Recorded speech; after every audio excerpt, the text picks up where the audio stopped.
pajak, mengapur, insentif benih padi sah yang berjumlah RM75 juta dan skim baja padi bukit ataupun padi huma.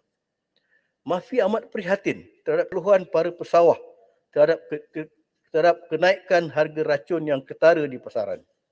Di bawah program skim insentif pengeluaran padi, pesawah yang dah berdaftar adalah diberi bantuan bersubsidi sebanyak RM200 satu hektar semusim.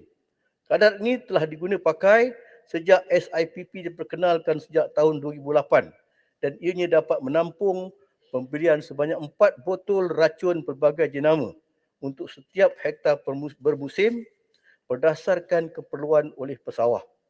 Bantuan bersubsidi ini meliputi 62 produk racun di bawah senarai SIPP di mana harganya adalah terkawal.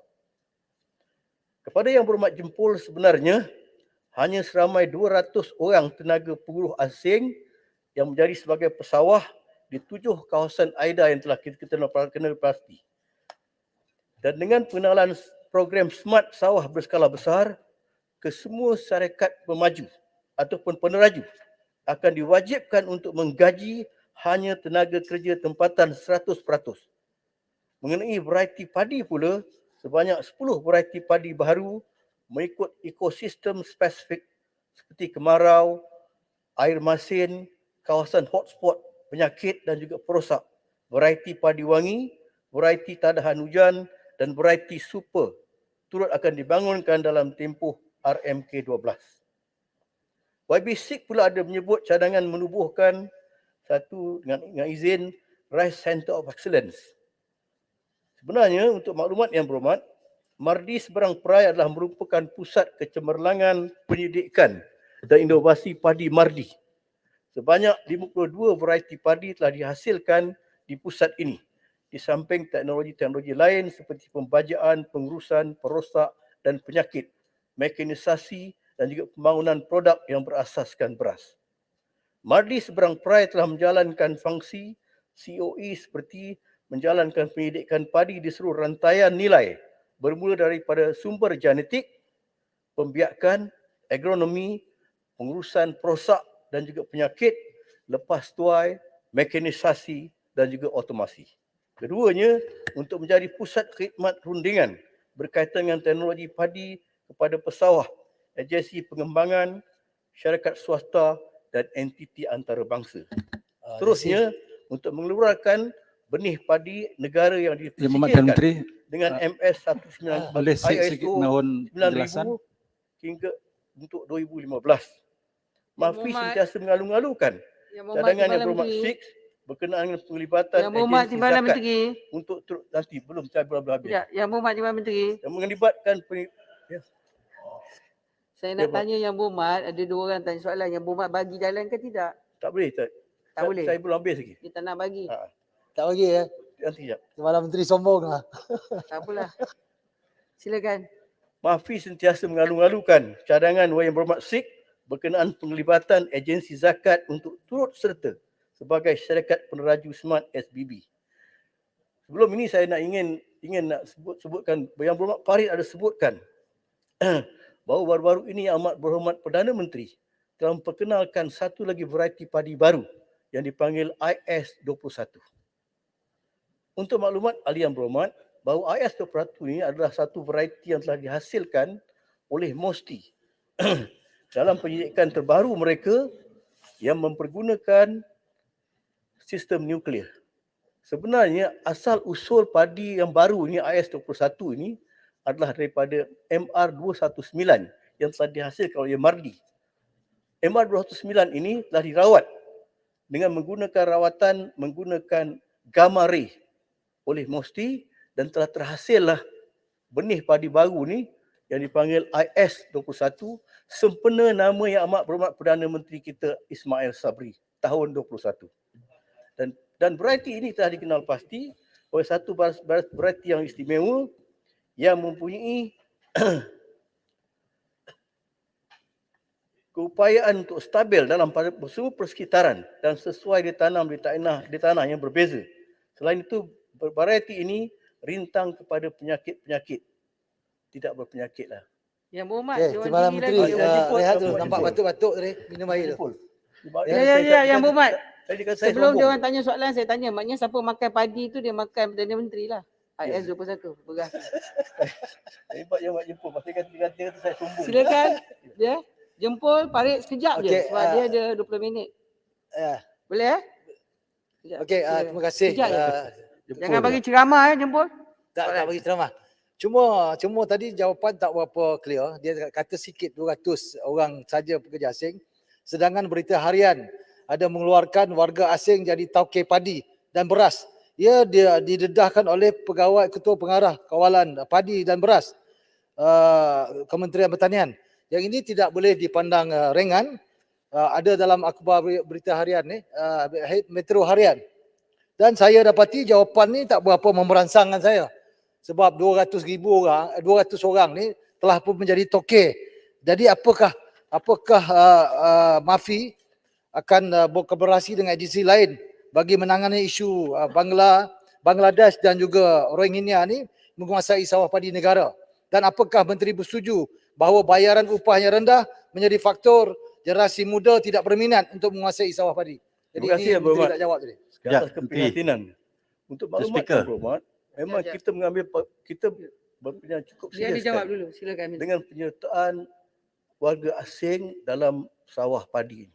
Bahkan kita mahu memastikan supaya kawasan yang ditanam sawah padi ini tidak akan diusik untuk apa pembangunan lain kalau boleh. Kerana kalau kerajaan negeri akan terus bekerjasama dengan MAFI, jadi kawasan yang kita tanam pada ketika ini akan terus diperuntukkan kepada usaha tanaman padi yang menjadi makanan ruji rakyat Malaysia.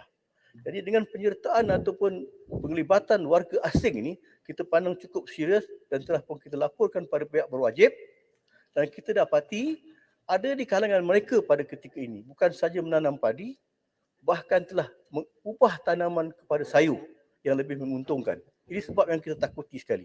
Jadi dengan perbuatan begini akan mengurangkan lagi kawasan tanaman padi. Jadi insya-Allah Yang Berhormat, kita akan mengambil tindakan dan perkara ini telah pun kita laporkan pada pihak wajib untuk mengambil tindakan.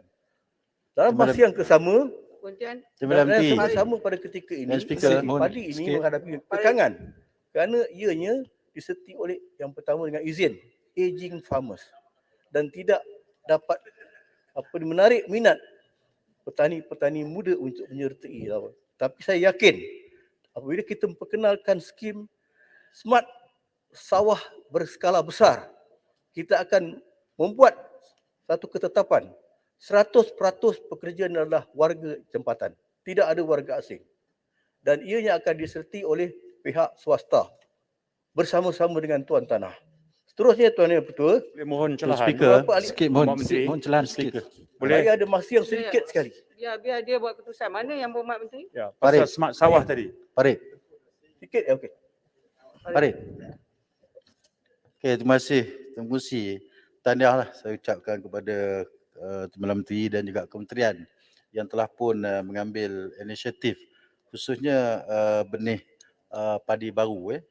Dan cumanya saya nak tanya kenapa tidak dipanggil nama-nama yang cukup mudah macam sebelum ini padi Malenja ataupun Mahsuri. Dan apa keterkaitannya untuk benih padi ini dengan Musti dan juga anggaran hasil per kapita per hektar benih padi ini dan setakat mana pula daya tahan benih padi yang baru ni. Terima kasih. Terima kasih Yang Berhormat. Kita memang alu-alukan agensi-agensi ataupun organisasi-organisasi pendidikan untuk menghasilkan apa juga variety-variety yang kita kenal pasti dapat memberikan satu pulangan yang terbaik kepada petani-petani kita. Bahkan apa juga penemuan yang telah didapati oleh sama ada universiti ataupun organisasi-organisasi pendidikan disahkan oleh MAFI melalui MARDI. Pada Tuan Yang Bertua, beberapa ahli yang berhormat daripada utara tanah air telah membangkitkan mengenai dengan EPP10 iaitu Mada Tersia butiran projek P94000. Mada sebenarnya adalah satu kawasan tanaman padi yang terbesar dalam negara dan menjadi begitu unggul sekali kerana sebanyak 40% daripada keluaran padi negara, beras negara adalah datang daripada kawasan ini. Daripada jumlah pengeluaran padi negara, pada keseluruhannya terdapat 172 blok pengairan. Dari jumlah tersebut, 44 blok telah pun dilengkapi dengan sistem pengairan tersedia, manakala baki 128 blok pengairan lagi perlu dibangunkan sistem pengairan setia bagi mencapai kepadatan 30 meter sehektar. Sehingga semasa, status bangunan baki 128 blok pengairan adalah seperti berikut. Pertamanya, siap sepenuhnya 14 blok pengairan. Dalam pembinaan daripada tahun 2021 sampai tahun 2023, 3 blok pengairan. Untuk rolling plan pertama, 2021, 3 blok pengairan.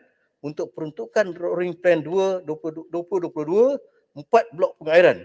Baki yang dimana dalam tempoh RMK 12 adalah sebanyak 19 blok dan baki yang dibina dalam tempoh RMK 13, 85 blok. Maknanya yang berhormat, yang Tuan Dipertua, kawasan ini mempunyai satu peruntukan yang terbesar sekali. Satu peruntukan untuk tersedia ini adalah sebanyak 2 bilion yang berjalan sejak tahun 2010 sehinggalah RMK 13 nanti. Satu lagi peruntukan didapat 1 bilion yang bermula pada tahun 2016 adalah untuk jenjang water transfer.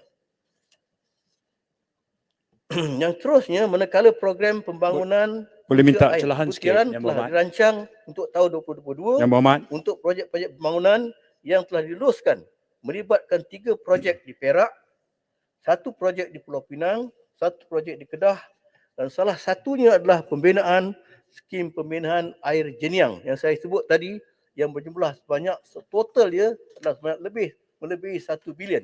Tapi untuk tahun ini diluluskan sebanyak 8.5 juta sahaja. Untuk perancangan dalam RMK ke-12. Proses pengambilan balik tanah sedang dilaksanakan bagi pembangunan projek fizikal untuk jenjang ini, fasa 2. Boleh minta celahan. Anggarkan keluasan tanah yang terlibat dalam pengambilan balik tanah adalah sebanyak 1,603 hektar yang melibatkan 416 lot dengan kos sebanyak 395.6 juta ringgit. Pengambilan ini bagi melaksanakan pembinaan 3 komponen utama iaitu terusan pemindah 7.3 km panjangnya, empangan laut 7.08 km persegi, luas kolam takungan dan terusan penghantar 19.5 km Yang panjang. Berhormat, dengan izin boleh. Yang Berhormat. Seterusnya menyentuh butiran 0202000. Dengan izin Yang Berhormat. Belum habis. Boleh. Belum habis lagi. Ada 3 Pengairan minit. dan saliran pertanian Boleh. yang juga dibangkit oleh Timbalan, Wabi Sabak Bernam adalah Timbalan. dimaklumkan MAFI mempunyai agensi Yang Persekutuan Berhormat Negeri Timbalan Selangor Menteri. iaitu AIDA Barat Laut Yang Selangor. Berhormat Timbalan Menteri, saya speaker. Ya. Saya ni speaker hari ni. Ya. Jadi kalau saya tanya, Yang Berhormat jawab ya ke tidak. Yang Berhormat kena respon sebab saya tanya. Ya. Okey. Kalau tak boleh tak apa Yang Berhormat, terpulang pada Yang Berhormat. Okey, Rasa Jadi boleh, Yang sahabat Berhormat, saya. jap. Kulim, Bandar Baru nak tanya boleh ke tak boleh? Rasa boleh. Saya pergi satu orang boleh. Boleh? Okey. Ah, Satu orang. Terima kasih. Yang Berhormat seorang. Okey, terima Bagi kasih. Sid juga sikit ya. Sid nak ucap terima kasih ni. Terima kasih Boleh, boleh. Pengurusi, terima kasih. Saya hargai bantuan. Sahabat saya dari Jasin. Saya reverse sikit ya. Pasal program Smart Sawah Berskala Besar. Saya perlu Yang Berhormat Menteri berkongsi sedikit dalam Dewan tentang 3 perkara. Pertama, bila Kementerian pilih syarikat peneraju tu, ada 11 ke 12 gitu ya. Bolehkah diterangkan sedikit apakah kriteria yang digunakan pakai oleh kementerian untuk memilih syarikat-syarikat ini? Apakah mereka punya pengalaman dan di mana pilot project yang mereka buat yang memberikan success stories 7 tan 1 hektar. Saya tak fikir dia mula terus dengan roll out 150,000 hektar. Itu yang pertama. Yang kedua, Yang Berhormat, ialah apa sebenarnya berlaku di bawah? Apakah sesi libat urus secara menyeluruh telah dibuat dengan Pertubuhan Peladang Negeri, Pertubuhan Peladang Kawasan, sebab mereka ni watak penting untuk menjayakan projek berskala besar ni. Yang terakhir, yang ketiga yang berhormat, boleh tak berkongsi juga apa jadi dengan peranan nafas apabila projek sawah berskala besar ni berlaku? Nafas juga menjaga kepentingan ratusan ribu pesawah, terutama dari sudut membekalkan baja, benih dan sebagainya. Boleh tak berkongsi Terima kasih, Muhammad. sedikit tiga perkara ni? Terima kasih, Muhammad. Sebenarnya kita telah kenal pasti seramai 12 syarikat peneraju. Sebahagian daripada syarikat ini telah pun membuktikan bukan sahaja keupayaan mereka, kesungguhan mereka dan telah menunjukkan sebenarnya mereka bukan sahaja dapat memajukan kawasan tersebut, bahkan menghasilkan hasil keluaran padi yang melebihi 9 tan sehektar. Kawasan ini telah kita langsungkan yang pertamanya di negeri Selangor, di Sabak Pernam, lepas itu di Aida seberang Perak dan beberapa kawasan lain. Dan pemilihan mereka adalah berasaskan daripada kemampuan, bukan sahaja daripada kemampuan teknologi, bahkan daripada kemampuan keuangan. Satu daripada syarikat yang pada ketika ini sedang menjalankan satu usaha yang terbaik iaitu FGB. Lepas itu Bernas. Dan tidak kurang juga kita akan includekan juga termasuk nafas kali. Dan janganlah kita menyangka bahawa nafas tidak akan diberikan perhatian langsung. Keduanya apa yang berhormat tanya tadi, adakah libat urus dengan PPK. Memang itu satu daripada kerja yang kita buat supaya kita hendak memberikan pandangan yang sejelas-jelasnya bahawa semua pesawah-pesawah sebagai tuan tanah tidak akan terjejas pemilikan mereka. Bahkan apabila smart sawah ini akan dilaksanakan, mereka juga diberikan peluang untuk bersama-sama bekerja sebagai penggaji dan mereka akan menjadi sebagai stakeholders ataupun menjadi sebagai pemegang saham dan kita jamin untuk smart sawah padi ini akan memberikan pulangan kalaupun tidak 100% bahkan melebihi daripada apa yang dapat sekarang. Dan pada masa yang sama yang berhormat, bahawa smart sawah berskala besar ini, yang pertama kebaikannya, ianya akan meningkatkan lagi yield kita ataupun production kita. Sekaligus akan meningkatkan SSL kita. Keduanya, tidak membebankan langsung kepada pesawah. Pesawah tidak terpaksa membayar duit benih, duit baja, duit racun, duit membajak. Bahkan ianya akan ditanggung 100% oleh peneraju-peneraju.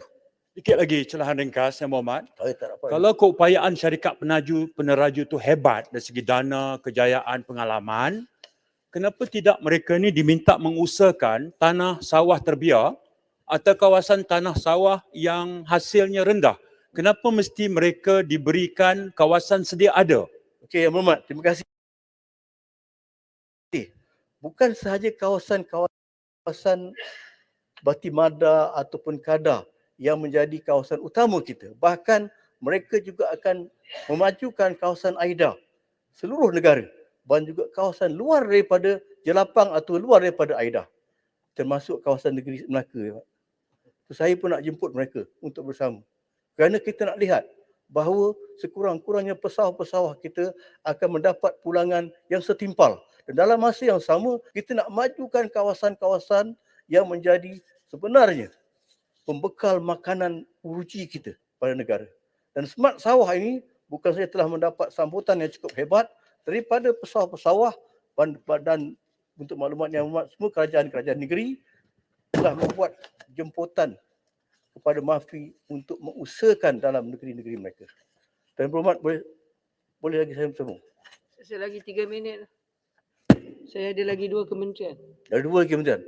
Kalau saya minta maaf, saya terpaksa Jawapan bertulis boleh? menghormati Tuan Yang Pertua yang cukup bekerjasama yang memberikan saya peluang. Belum jawab lagi. Timbalan Menteri Saya boleh tak bagi dapat- soalan Datuk Speaker. jawapan bertulis. Mohon Datuk speaker bagi minta Timbalan Datuk Speaker. Menteri bagi jawapan bertulis sebab banyak soalan yang kita ajukan tapi belum Boleh dijawab. jawapan bertulis Yang Berhormat. Jempol lagi tak jawab 4 soalan. Sid pun tak Ya Allah. sempat lagi jawab, banyak lagi. Saya nak ucap terima kasih kepada Timbalan Menteri. Banyak beri kepada Kedah dan Mada. Ya, Apalah. Timbalan Menteri. Yang Saya Berhormat, Timbalan Menteri jawapan bertulis. saya tanya soalan harga sayur naik, harga ayam naik. Timbalan Menteri enggan jawab. Itulah sikap Timbalan Menteri Masa tak ada lah. Jempol pun ada tak jawab. lalai dan tidak enggan menjawab soalan yang begitu penting. pun banyak tak jawab. Harga bahan pertanian naik semua tak mau jawab. Lari. Yang berhormat. Jawapan bertulis lah Menteri sudah cakap. Faham tak? Lari. Timbalan Menteri lari. Itu tuduhan jahat tu. Sudahlah, Tuduhan sudah. jahat. Banyak Bising. tak Saya sangat merakodkan kedukacitaan. Yang berhormat, tak apa Ajan yang buat. enggan Hakim jawab tajam duduklah. soalan begitu penting. Hakim tajam duduklah. Lah berani jawab sekarang. Speaker dah bagi saya 20 minit. Speaker. Address lah elephant in the saya- room. Speaker.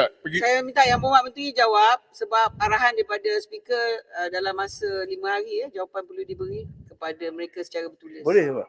Memang jawapan secara bertulis. Terima kasih Yang Berhormat.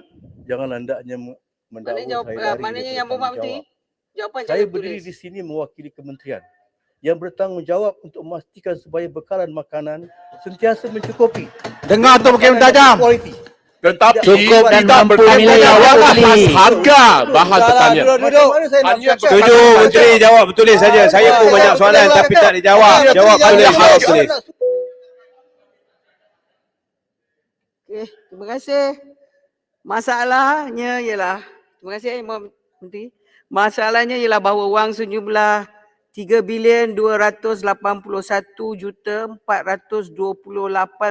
3,281,428,300 untuk kepala B21 anggaran perbelanjaan mengurus 2022 jadi sebahagian daripada jadual hendaklah disetujukan. Ahli-ahli yang bersetuju kata bersetuju. Yang tidak kata tidak. Lebih suara bersetuju, kepala B21 jadi sebahagian daripada jadual. Masalahnya ialah bahawa perbelanjaan di bawah kepala P21, anggaran perbelanjaan pembangunan 2022 hendaklah diluluskan. Ahli-ahli yang bersetuju kata bersetuju, yang tidak bersetuju kata tidak. Lebih suara bersetuju, perbelanjaan di bawah kepala P21 jadi sebahagian daripada anggaran perbelanjaan. Terima kasih.